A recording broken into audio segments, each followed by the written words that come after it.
Okay, that's what we'll start sharing his material in a second. Okay, so thank you all for our first alumni organized event. Digi sales for the remote economy, specifically looking at things to do in the post-COVID world.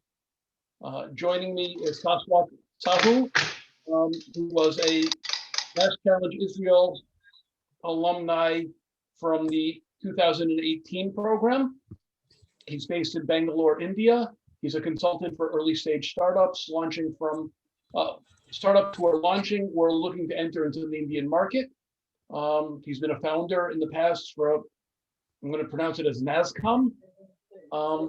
He's worked as a management consultant. I wanted to sleep a little bit right now, and then I go to take you. Okay. Sorry about that. He's got experience as consulting from Accenture, and others to bring him some experience in the topics we'll be discussing now about how to do digital sales. My name's Eric Klein. From MassChallenge Israel 2020. I'm co-founder of Cloudonics. It was my second startup. And I bring in a slightly different slant on how to do digital sales based on where we are and what's going on. Now, Saswat had put together 2 questions that he'd like you to practice answer. I believe that's what the QR code is for, Saswat? Yes, that's right, Eric. Okay, so if you can scan the code and answer the 2 questions. Saswat, do you have a link in case somebody, for whatever reason, isn't able to access it with the QR code? Sure. So thank you, Eric, for the introduction, and thank you, Nikki, for organizing this event. Excited to speak to our fellow alumni members as well as future alumni. So my name is Saswat Sahu. I'm currently based out of Bangalore, and I'm an international management consultant. I've worked with Deloitte, Accenture Strategy, and I'm currently engaged with Bain as well. This is an area that is very close to my heart. And as you can see, there's a QR code, but what I'll do is that, why don't you pick up your phone and you go to a website called as menti.com, right? It should be there on your phone, and just go to this website called as www.menti.com and use the code. Oh, there are already 2 people who have logged into that, and 3 people as well.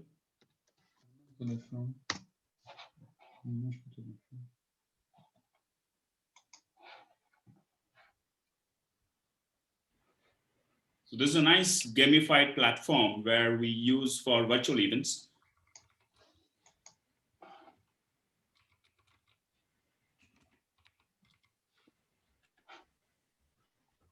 Shalom.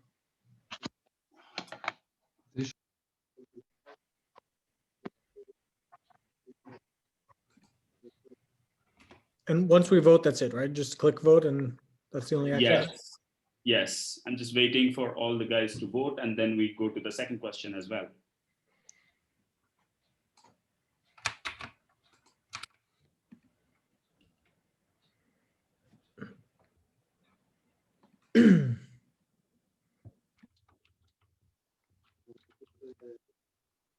Let me know if you have any challenges in going to the website and accessing it as well.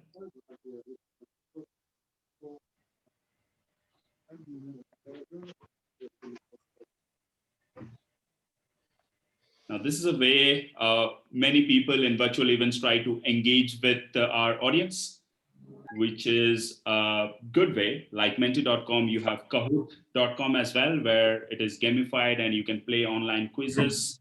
Something to know about, especially in 2021, when we'll all be engaging with each other in virtual environments. Hopefully, after vaccination, we will go for the face-to-face interactions as well. Excellent. Assuming few folks have said, but half of the people are first-time founders, a quarter of them are in serial entrepreneurship, and the rest are startup advisors and mentors. So I go to the second question as well. How many of you have done sales in any capacity, either as a founder-led sales or sales with any other company as well?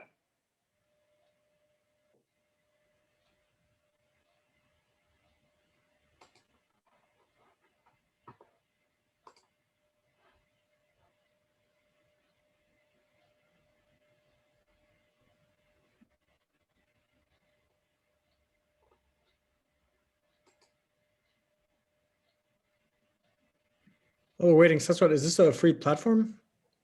Yeah, it's a free platform. Yeah, it seems great.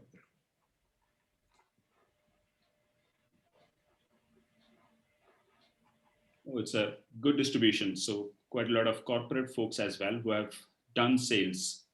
So I'm assuming the sales would be pre-COVID times, very traditional sales, face-to-face, boots on the ground kind of sales.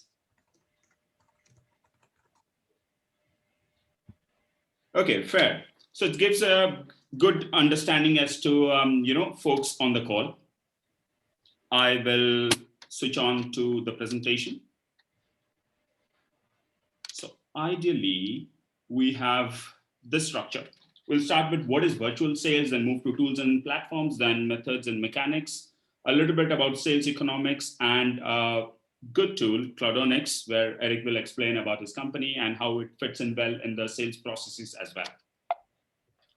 So the first question many people ask is, what is virtual sales? I mean, as you can see here, it's like a big mammoth elephant, and some say that it's online sales. Some say is it specific to social selling? Is it digital sales? Is it phygital sales? Is it remote sales? So any one of you can say, can just share their thoughts as to what is exactly virtual sales. And it is specifically very different from inside sales as well. Anyone from the audience, give a shot. Please feel free to put comments or questions in the chat, or when he asks for a response, you can unmute yourself and respond back audio as you wish. It's supposed to be a bit of an audience participation discussion.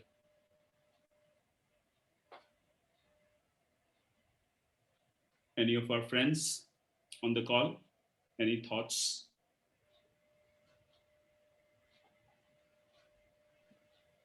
Okay, I'll read it out. Oh, there is Ranan. Yes, Ranan, please tell. Yeah, I would imagine that it's a sales that you do without any formal meeting or personal meeting with another person. When you say without a personal meeting, is it like in-person, face-to-face meeting, right? If it's not face-to-face meeting or in-person meeting, it's a virtual sale. Got it. So of all this definition, what really clicks is that virtual sales people are those who work remotely and they are not very close to their customer.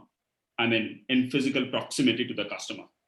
And people who have worked in the corporate, they would know that many of the companies and enterprises, they have their inside sales team set up as well, which used to support the main field sales professionals. Now, after COVID-19 happened last year, what happened is that many of the folks think that inside sales team is equal to the virtual sales team. And field sales professionals hate this term, inside sales. They do not like to be just sitting behind a computer talking to people, and that's where the difference comes in. Virtual sales is for everyone, irrespective of whether you are an inside sales professional or a field guy going to enterprises selling multi-million-dollar deals. Come 2020 and beyond, you will have to go for virtual sales as well. So this is a very important economics to understand that the world has changed. Irrespective of where you are currently based out of, there's a huge opportunity as well as a little bit of challenge for field sales people because they have to migrate to an entire different platform per se. So that's where virtual sales is. Blended sales is where online sales plus in-person human touch points are. And that is the theme for 2022 or 2021 and beyond. A little bit of jazz here for communication tools, collaboration tools, digital tools, and productivity platforms that we use in virtual tools. Some of them, you would have used it, you would have heard of it, but this year onwards, you will have to use a lot of platforms. The reason is sales comes with agility and you have to have a very fast response and you have to adopt technology irrespective of which domain or industry segment you are in. So communication tools, as you can see, some of them are already, some of the folks would be using Slack and MS Teams. This is a video conference tool that we are currently using. We all have joined through Zoom, yeah. And formal meeting and presentations, people go for GoToMeeting, WebEx, and there's a zillion other tools in the market as well. Collaboration tools helps you to speeden things up. The better you are collaborating with your tech teams, your product teams, your marketing team, the better you are in accelerating all the sales assets for your customers. It can be a founder who is driving sales, or it can be a first VP of sales professional as well. The basics of digital tools, you got to have a good mobile phone as well, good laptop, headphones. I think MassChallenge would have already trained a lot of our alumni as to, how to use a microphone, or how to have the light effect rightly set up and give virtual presentations. But these are some of the sanity, hygiene factors that you need to have. These are the productivity platforms as well. Many of the sales professionals are on multiple platforms. The reason is, wherever their prospects and customers are, they will have to be close to their customer. For example, if a customer is if a customer is migrating from WhatsApp or Telegram to, let's say, Signal, you will have to join Signal because you have to reach out to your customer.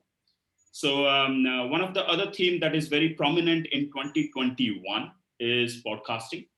And that's why you would have seen during my first slide, I had my own podcast as well, because the theme or the TAM of the audio market is huge. So as a sales professional, when you are selling your skills or your product, your idea, your audio has to be prevalent in a bunch of channels. It can be on YouTube, it can be on podcasting channels like Apple Podcasts, Spotify, or it can be in audio snippets in LinkedIn posts as well. But your audio has to be there. And the projections are in 2021, if your audio is not available in a bunch of platforms, the integration through Google or Amazon will be a challenge as well.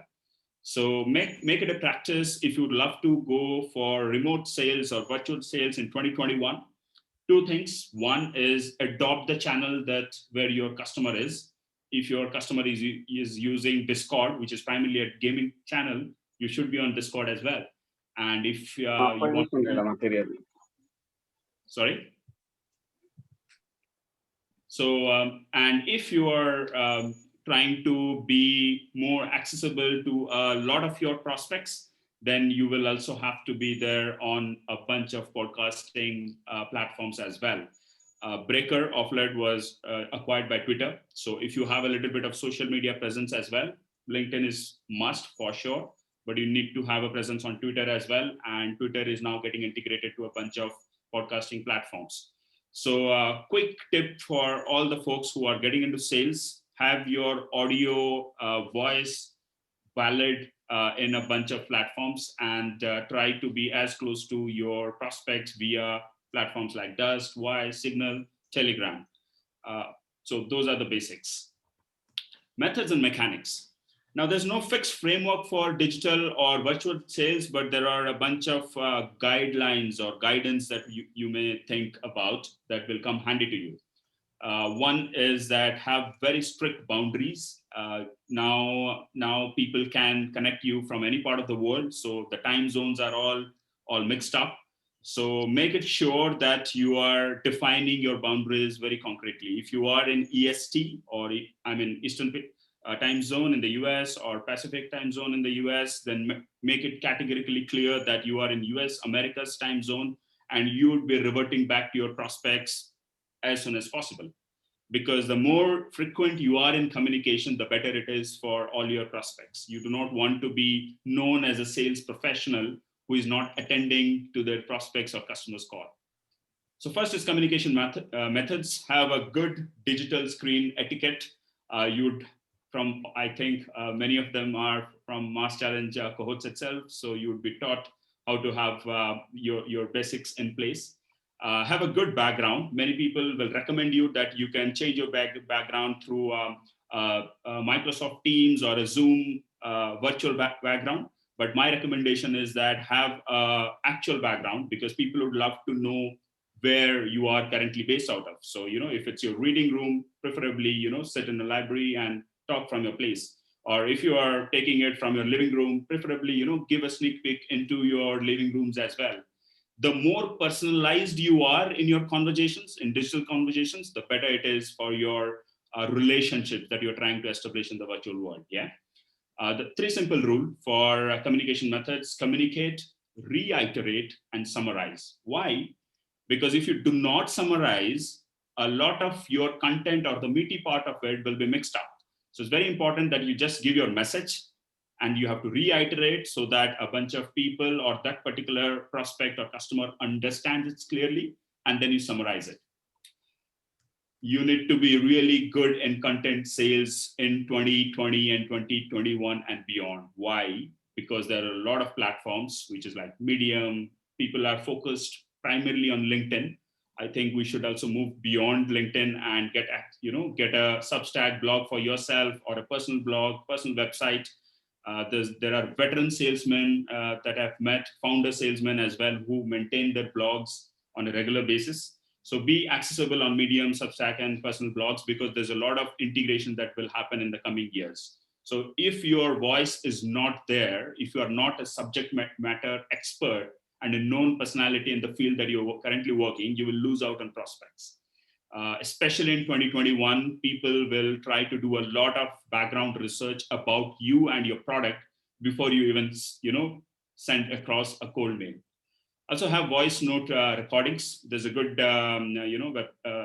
platform called as fireflies.ai. You can just plug into Zoom and it will transcribe all the notes. So for example, if I would have given an invitation to Fred at fireflies.ai, the entire dialogue or the monologue would be recorded into, pages of on the blog as well. Second is remote meeting principles. Calendarization is a must to have. Like a SaaS product like Calendly, everyone use Calendly. If you do not use Calendly, preferably if you are into virtual sales or if you're migrating into remote sales, have a Calendly account. It's a must have. And give a particular time block that is convenient to take a call, right? Have follow-ups. There's a lot of follow-ups tools that you'll find in the market, but my recommendation is whatever CRM that you are using at this point in time, preferably try to have a follow-up plugin or an API plugin that is, mixing and matching with it. And the tip is 2-minute introductions. Always take the first 2 minutes to introduce yourself and try to hold the attention of your prospects. It's now, there's a lot of digital noise as we speak, right? So 2021, to get the attention of your prospects, you need to have the very strong impact in the first 1 or 2 minutes. Whether it's a video call or whether it's an audio call as well, make sure that your impact is strong. And the impact will come if you have done your research and you have already established your brand in the virtual world as well. So stakeholder management, something that has changed from traditional sales is metrics organization structure. Before it was 4 to 5 people touch points in a particular client organization. Now it is 6 to 7 touch points. So you need to have more number of gatekeepers. You have to be, pally with a lot more stakeholders in your prospects organization as well. So it will be difficult for the people who are migrating into virtual sales because your competitor will be much more agile and faster than you. So to beat your competitor, you have to be one step ahead. And for that, you have to maintain more number of relationships in that particular customer cohort, right?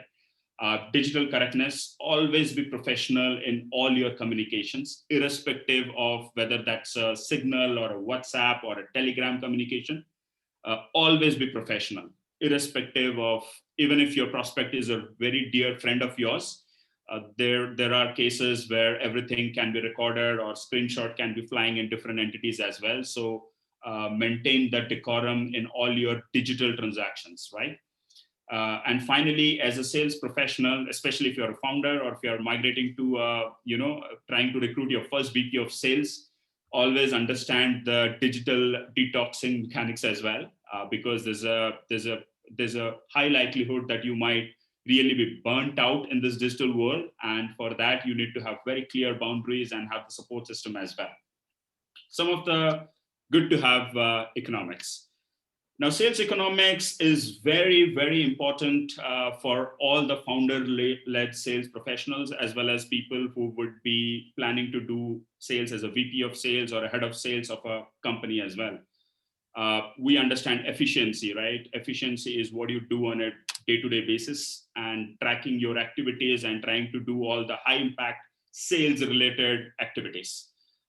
Effectiveness is the, having the daily progress, how you are progressing from 1 week to week 2, etc. And the sales velocity is rightly marked as well. So these two are often, anyone who is in sales would know about these two metrics.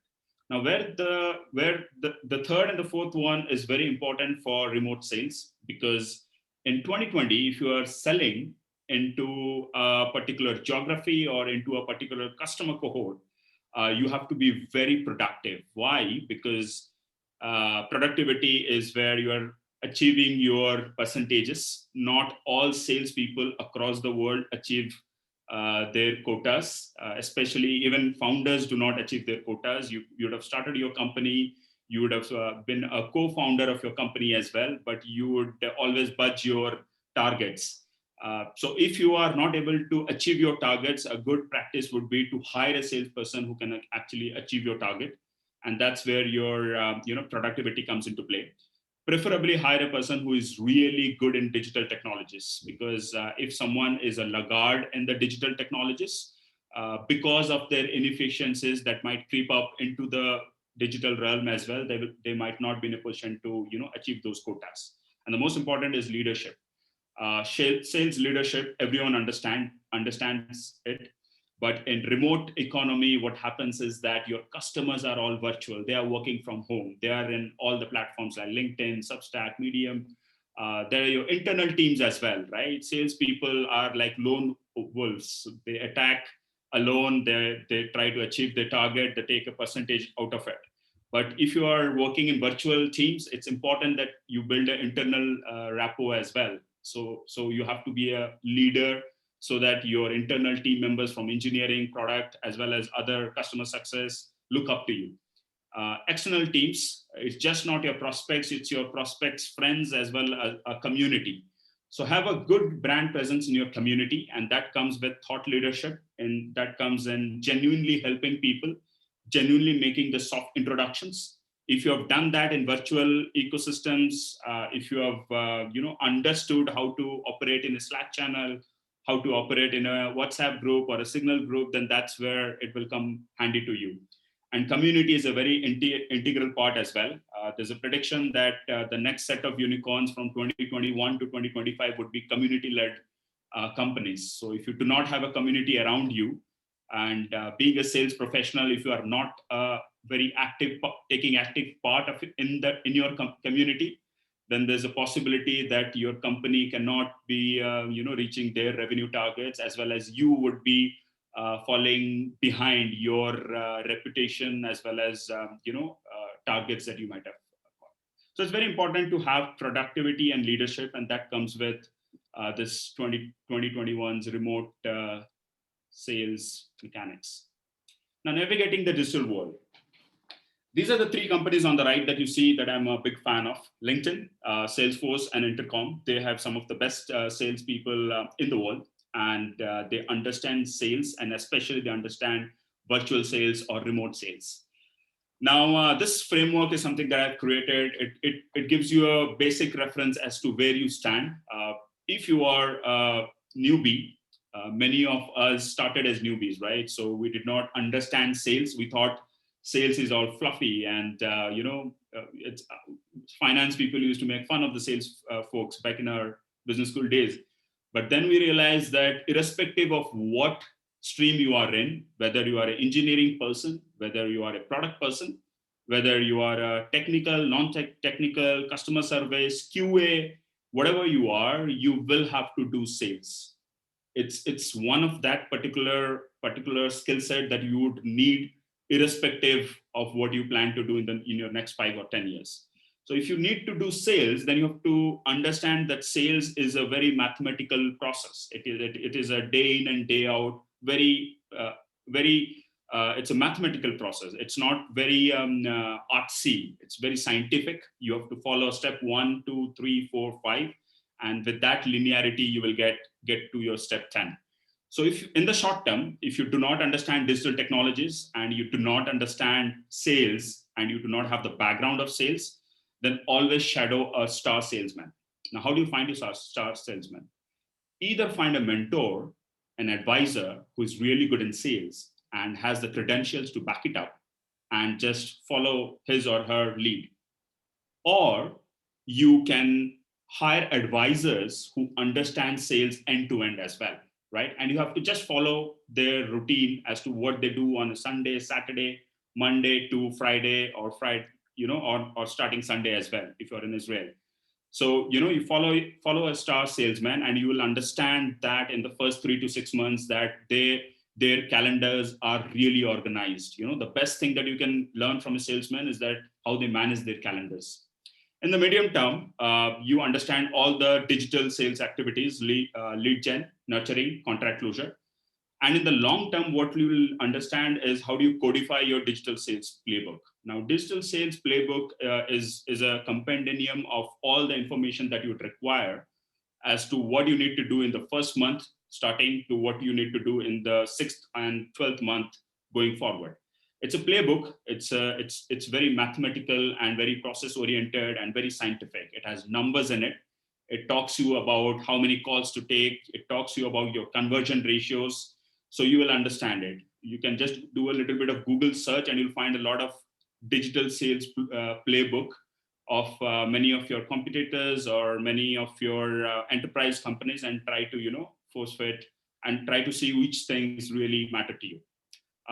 If you are an expert, which means that you have corporate sales background, you have sold multi-million-dollar deals in Wipros or IBMs, Microsofts, Atlassians, etc., but you are not very good in your digital technologies background. So what happened in 2020 is that you got to be really understanding what the digital technologies are. You cannot say, I don't understand Discord, because Discord is a gaming platform. I don't want to be on Discord. But all your prospects are on Discord. So you'll have to be very tech heavy or tech digital savvy as well. So some of the things that I've recommended is that learn 1 or 2 collaboration tools, 1 or 2 communication tools, and few productivity tools for the short term, for the first 3 to 6 months. And then try to mix and match with your team members as well as your cohort members. And in the medium term, after 5 to 6 months, you have to stick to 1 or 2 media platforms itself. The reason is, by 6 months is a good enough time to understand where your prospects and your customers are converting it from. So if your customers are converting from Slack channels, then be active on Slack itself. You have to reject your other platforms, etc. Slack is again Salesforce acquired. In the long term, you have to stick to 1 collaboration tool, 1 communication channel, and you have to track the data and analytics via CRM. So what you need to learn in the long term is that how analytics leads into storytelling as well. You need to understand the insights from those data. So many of the salespeople are good in client relationships, corporate folks, but they do not understand the data. For example, if a sales cycle takes longer time for a particular customer cohort in a particular geography, then you have to dig deep into it, understand the reasoning behind it. So for that, analytics comes handy. So either you are on Salesforce CRM or HubSpot CRM, doesn't matter. What matters is, can you read the chart? Can you understand the chart? And can you take action based on the data that you see on the charts as well? Now, there are star players out here who have strong digital sales background. They understand digital technologies. If you are one of them, the first thing that you need to do in the short term is, you mobilize your social capital into digital platforms. Social capital is, you can go for, if I'm assuming everyone uses LinkedIn. I have had discussions with my Japanese folks, but yeah, in Japan, LinkedIn is not very proactively used. But if you're using any other channel like Line, etc., then you can try to use that as well. But LinkedIn gives you a very nice sales SSI index. So it gives you where you stand in terms of your social engagements as well. So you need to understand that. In the medium term, understand social selling. Social selling is selling from social networks, meaning that how can you get your prospects from Twitter? How can you get your prospects from Instagram? How can you get your prospects from other platforms as well? There's a very nice course by Yesler, I think that is acquired by Accenture Interactive, and it talks about the journey of social selling. You do not have to be on Twitter just to retweet some of your favorite people's quotes. You can actually make lists in Twitter and understand and track your prospects as well. So social selling is in 2020 and beyond, it will be more than 50% of your revenue. So people who have been discounting the impact of social networks and social platforms, that's a hard blow to them, because of the digital transformation that happened last year. What will happen is that a lot of your prospects and customers will be bound to be on social platforms, and they will be expressing their angst, their happy moments, and on all the social platforms. And you need to be very close to your prospects. So social selling is an art. Not many understand it. But if you are a sales professional selling, if you're a founder trying to sell your idea, sell your initial beta version of your product, you need to understand social networks very well, else you will miss out 50% of the market available, right? And the final one is hire a salesperson who is really digital savvy. For example, if you are the best guy in your team and you are happy about it, that's the first mistake that you can make. So if you are already the best guy and you think that you are able to get your quotas, immediately hire the next guy who would be really good in digital technologies. So that's what star salespeople do. And if you are on LinkedIn, try to check your SSI score and try to exploit LinkedIn Sales Navigator. It gives you a lot of plethora of information. If you're on Salesforce, try to understand the API or the App Exchange platform. So what will happen is that whatever product you are building, there's a high possibility that there would be a lot of APIs connected via the SaaS platform. So try to understand the App Exchange of Salesforce. Eventually, the analytics of your company will be reflected somewhere in the App Exchange, and Salesforce, as you know, is tracking all the companies. And if your company is a good company that they see a huge traction in, they might even buy it out or will be in the negotiation tables as well. So Salesforce connectivity is very important for your company. Intercom is the best tool that I've found for customer experience. So if you do not have a customer experience tool in your ecosystem or on your website, that's a huge mistake you would be doing, because if there is no intercom or drift on your platform, your customer will go to some other platform, right? So it's very important that you have an integration done on intercom or on a drift or a chatbot kind of platform as soon as possible in 2021. So some of the three important companies, and I love them. So this slide talks about where your company is currently and where you would like to be going, right? This is a typical startup journey. You start from zero, and 0 to 1, everyone talks about, whether it is Peter Thiel or whether it is any of your mentor, they would say that, startup is all about 0 to 1. So let's say, you are in the pre-seed, seed or pre-series A kind of phase. You've raised some money and your MVP is really good. You have already had your PMF. So ideally in that particular area, founders are doing their sales. So that's a 0 to 1. Founder sales, which our friend, Cloudonics friend Eric will take in detail. But when you are transitioning from 0 to 1 to 1 to 10, that's the most critical phase of your sales journey from your company point of view. And that's where a lot of the founders, 72% of the founders across the globe, especially in the tech sector, go wrong. They do not know whom to hire. They hire the first sales director wrongly. The VP of sales does not have a lot of context when the hiring happens, and the ESOP pool is not rightly maintained as well. So almost 3/4 of the founders do this wrong. So there's a lot of things that I think you would learn from our MassChallenge community as well. So reach out to your advisors, mentors, as well as folks who can help you out with this particular transition, because that will be very pivotal for your company, especially if you are going to a scale-up start stage. Now, scale-up stage is very important. That's called, the jargon is 1 to 10, where you are actually, you are taking your company from the first level to the 10th level. Usually many of the SaaS companies in the Series A to Series B phase fall into that scale-up stage. Usually a tech company would have around 50 to 70 people in that particular range. A lot of hyper hiring will happen. And you will have salespeople ranging from 1 to 5 or 7 people. So what will happen is that the bunch of founders, 1 or 2 founders will be also the leading sales. And there will be 1 or 2 sales recruitment happening during that phase. So that's a scale-up phase. Growth stage is where you are really known in the market, right? Some of the Indian companies that I know about is Postman, MindTickle, MoEngage, WhatFix, all hyper growth SaaS companies.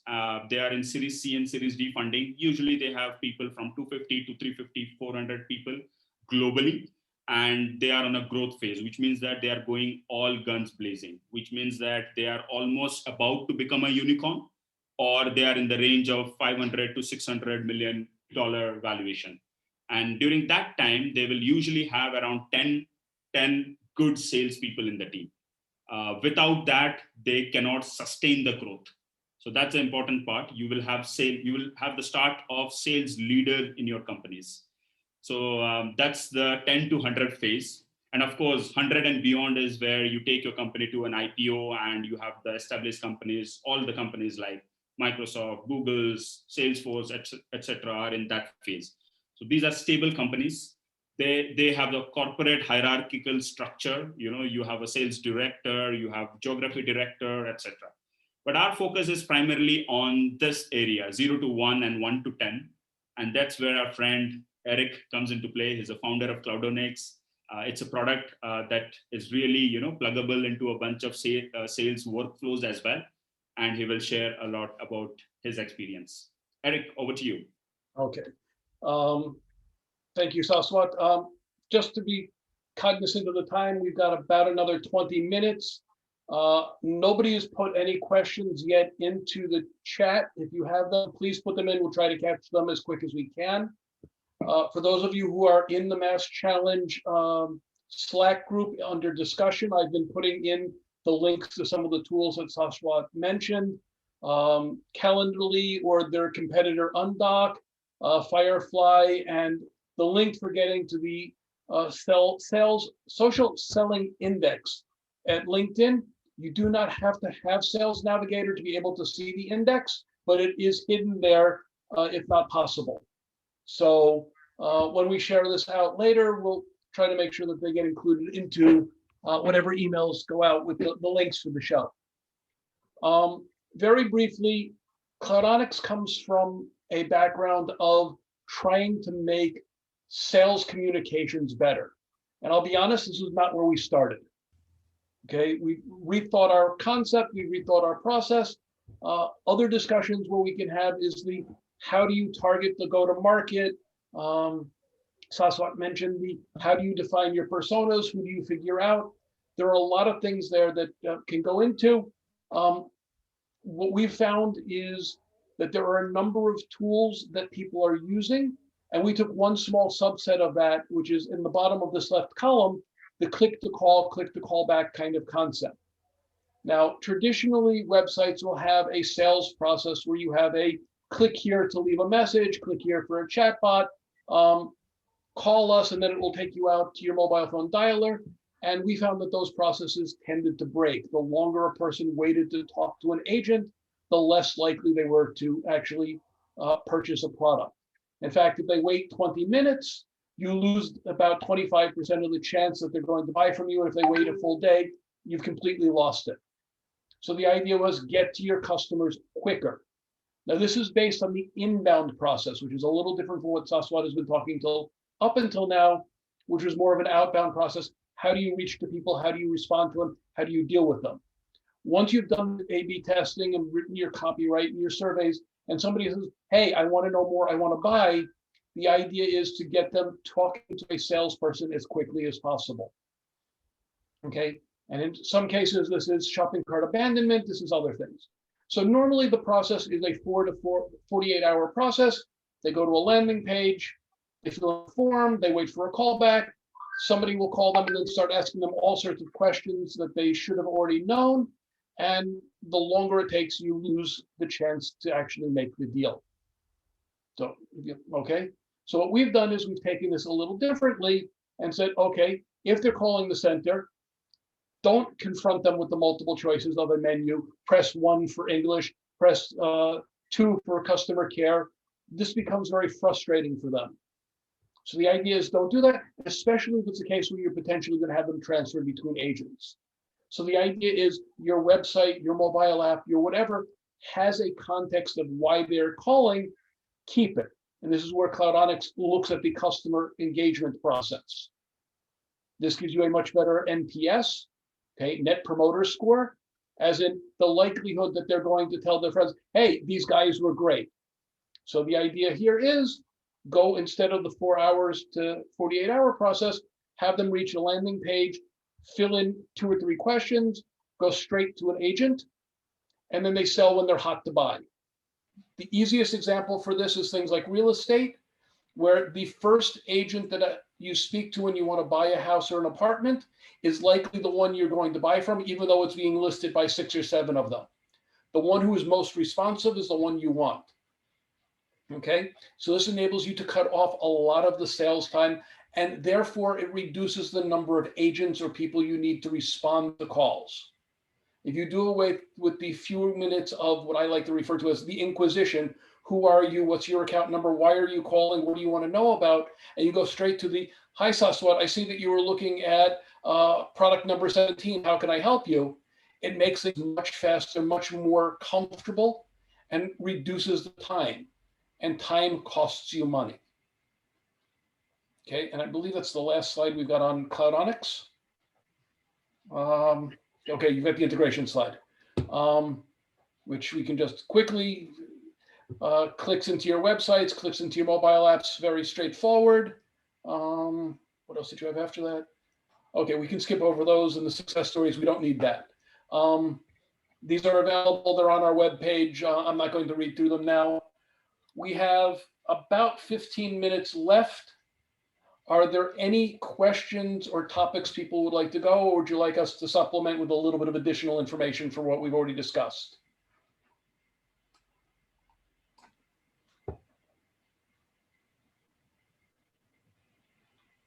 Okay, since nobody's volunteering the question, I'm going to throw in a couple of things that Saswat mentioned, and I'm going to add some supplements. Saswat, can you show the microphone that you're using for your calls? Yeah. Okay. One of the things that I've personally discovered, especially with my laptop, is that the built-in microphone really sucks in terms of doing video calls. In fact, it is so bad that if I'm square on, I'm fine. If there are 2 of us on either side, you can only hear one. And if I'm shifted over to here, you couldn't hear me at all. So what it is for us is I've invested in this little conference room USB mic that makes it easy for people to hear.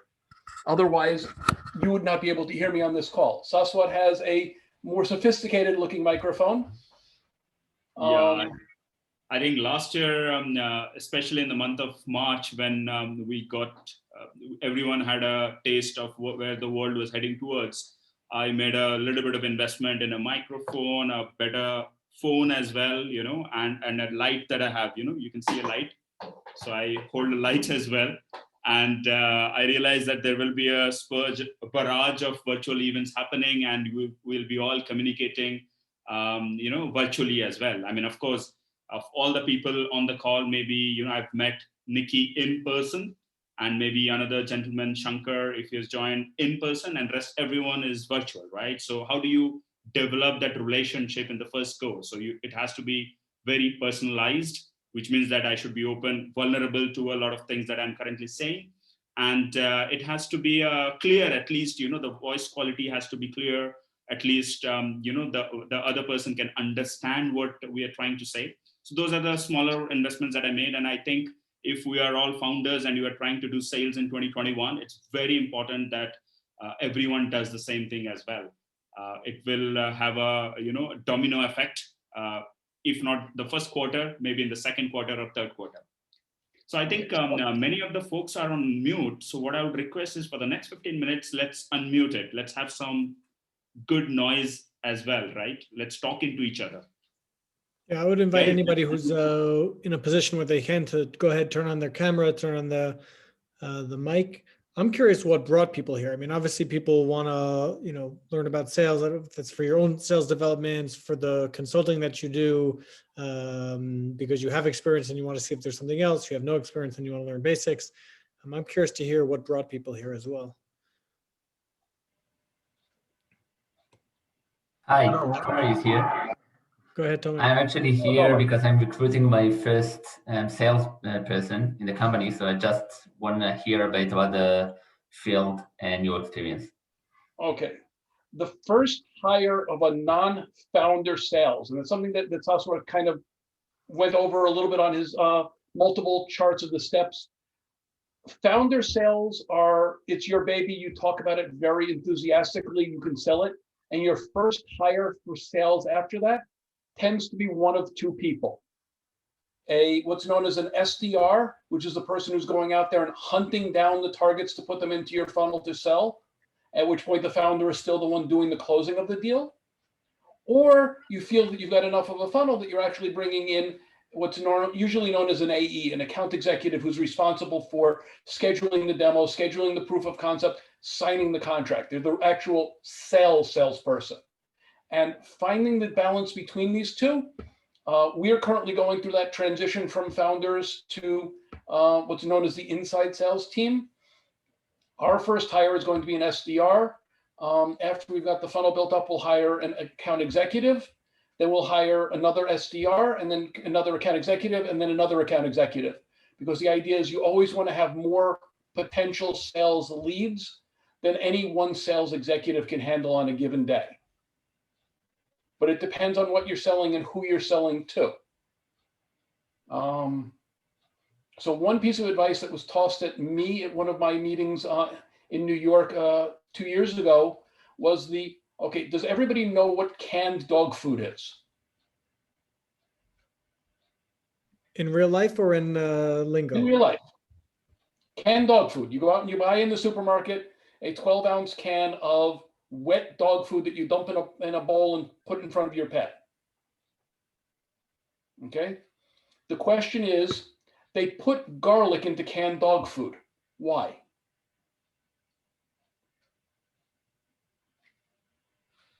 Anybody have a guess? They will be thirsty, they will buy, and they will have to buy more. Sort of. But the concept which gets most of us startups really lost is, who is our target customer?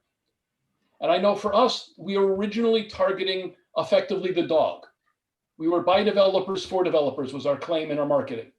But the problem is, the dog doesn't taste the garlic, the dog doesn't have any money, and the dog has no say in the actual purchase. The person who buys the dog food is traditionally a woman, 22 to 35 years old, who opens a can, pours it in and goes, this smells almost good enough to eat or feed my family or like take a little scraps or whatever else, because she smells the garlic and feels good about buying it for the dog. She is the customer. Okay, sometimes the question then becomes a B2B2C question. And I had the epiphany walking back from to our hotel room that same day. And I looked at my co-founder and Nir said, we're not selling dog food, we're selling breakfast cereal. And in the case of breakfast cereal, I want the kid to ask mom for it, going, ooh, I need to have it. That's perfect. That's exactly what I need. And mom to look at it and go, yeah, the value is okay. The quality is good. I'm willing to spend money. Because then you've got two people involved in the decision process. The developer either uses it or plays with it or requests it. And then the sales manager, the CTO, whoever pays for it, it's their budget, looks at it and goes, okay, I actually understand why it's good and I'm willing to pay. So the question comes down to everyone on the call, who are you selling to? The dog or the person? And once you figure out who you are selling to, who's involved with that decision, then you know how to define who your cohort is, who your target is, what your message, your value prop is, and then you've got your go-to-market. And this is Go ahead. this is the biggest question that every startup needs to figure out is who the heck is actually approving the writing of the check? Because the VP sales does not write a check. They just tell procurement to do that, but they're the ones who sign off on it for the budget. Who is the one who's actually responsible for making the decision? And who is your best person to get in the door to get them to make that decision? These are the questions you need to ask, because until you know who you're selling to, you can be spending $1 million and you're selling to the wrong person. You're not going to sell a single product. So I think we have time for one last quick question, if anybody has it. Again, either about your own sales considerations, plans, and otherwise. Anybody? Tomer, you're welcome.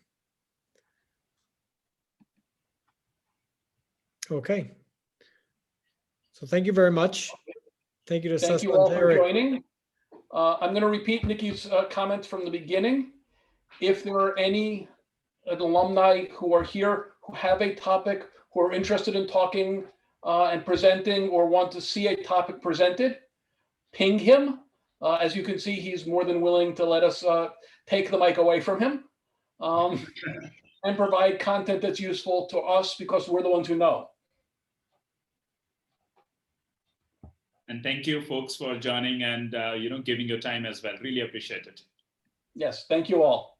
Thank you, Eric. Thank you, Saswat. We'll all be in touch. Take care. Thank you.